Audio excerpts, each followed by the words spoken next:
ഇത് മാസ് മോട്ടോഴ്സിൽ നിന്നാണ് Honda Activa 60 വണ്ടി നമ്മൾ വർക്കിന് കയറ്റിയിട്ടുണ്ട്. നമുക്ക് അതിനകത്ത് മെയിനായിട്ട് പറഞ്ഞേക്കണ വർക്ക് ബാക്ക് വീല് ടൈറ്റ് തള്ളണ സമയത്തൊക്കെ ആയാലും ബാക്ക് വീല് ഫ്രീ ആയിട്ട് വർക്ക് ചെയ്യില്ല, ടൈറ്റ് കാണിക്കുന്നുണ്ട്.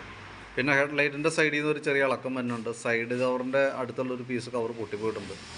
ജനറലായിട്ട് സർവീസ് എൻജിൻ ഓയിലും വാട്ടർ സർവീസും വേണ്ടാന്നാണ് പറഞ്ഞേക്കണേ. ഓയിൽ മാറണ്ട, വാട്ടർ സർവീസ് ചെയ്യേണ്ട, അത്രയും ദിവസമാണ് പറഞ്ഞത് കേട്ടോ. അപ്പോൾ നമ്മൾ വണ്ടി ഓടിച്ചു നോക്കി വർക്കിന് കയറ്റിയിട്ടുണ്ട്. അതിൻ്റെ ബാക്ക് ബ്രേക്കിൻ്റെ ഭാഗമൊക്കെ നമ്മൾ ചെക്ക് ചെയ്യാൻ വേണ്ടി അയച്ചാൽ ബ്രേക്ക് ലൈനർ ഓൾറെഡി തീർന്നിട്ടുണ്ട്. ബാക്ക് വീല് ടൈറ്റ് കാണിക്കാനുള്ള ഒരു കാരണം ബ്രേക്കിൻ്റെ ഈ കേബിൾ ഔട്ടർ വീലിന് ടൈറ്റ് ആയി കണ്ടോ. അപ്പോൾ നിലവിൽ ബ്രേക്കിൻ്റെ ഈ ബാക്കിലത്തെ കേബിളും മാറ്റി ബാക്ക് ബ്രേക്ക് ഷൂ മാറ്റി കഴിഞ്ഞ് കഴിഞ്ഞാൽ ആ ഭാഗം ക്ലിയർ ആയിക്കോളും.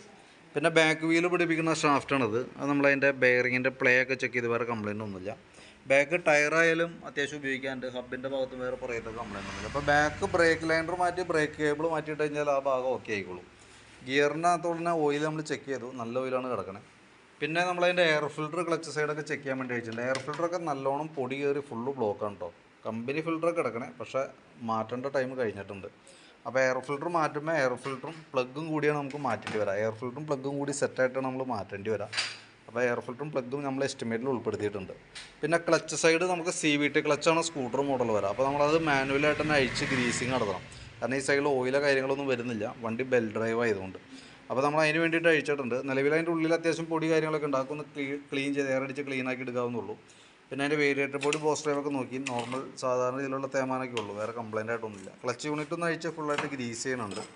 പിന്നെ നമ്മളതിൻ്റെ ബെൽറ്റിൻ്റെ കണ്ടീഷൻ നോക്കുന്നുണ്ട്. ബെൽറ്റ് നമുക്ക് കിടക്കുന്നത് കമ്പനി ബെൽറ്റാണ്, ഹോണ്ടയുടെ ഒറിജിനൽ ബെൽറ്റാണ്. പക്ഷേ അതിൻ്റെ ഈ സെൻറ്റർ ഭാഗം നോക്കുമ്പോൾ ചെറിയൊരു പൊട്ടലൊക്കെ ഉണ്ട്. അപ്പോൾ നിലവിൽ നമുക്ക് ചെറിയ ഓട്ടമൊക്കെ ഉള്ളൂന്നുണ്ടെങ്കിൽ ഈ ബെൽറ്റ് കിടന്ന് ഓടിയാലും കുഴപ്പമൊന്നുമില്ല.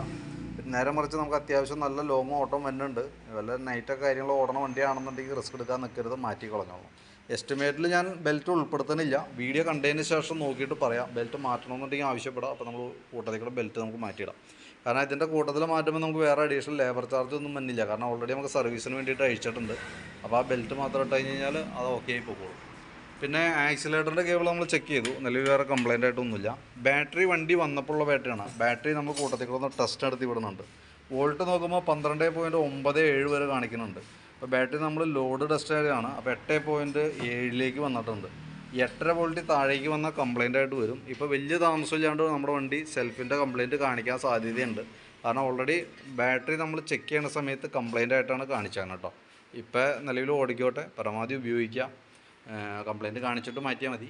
പിന്നെ ഫ്രണ്ടിലേക്ക് വരുമ്പോൾ ഫ്രണ്ട് ബ്രേക്കിൻ്റെ ഭാഗം കൂടി നമ്മൾ അഴിക്കും. ബ്രേക്ക് ഇപ്പോൾ ഞാൻ ബാക്ക് വീൽ അഴിച്ചതാണ്. ഫ്രണ്ട് ബ്രേക്കും കൂടി അഴിച്ചിട്ട് ബ്രേക്ക് നമുക്കൊന്ന് അഴിച്ച് ഗ്രീസ് ചെയ്ത് നമുക്ക് റീസെറ്റ് ആക്കി എടുക്കാം.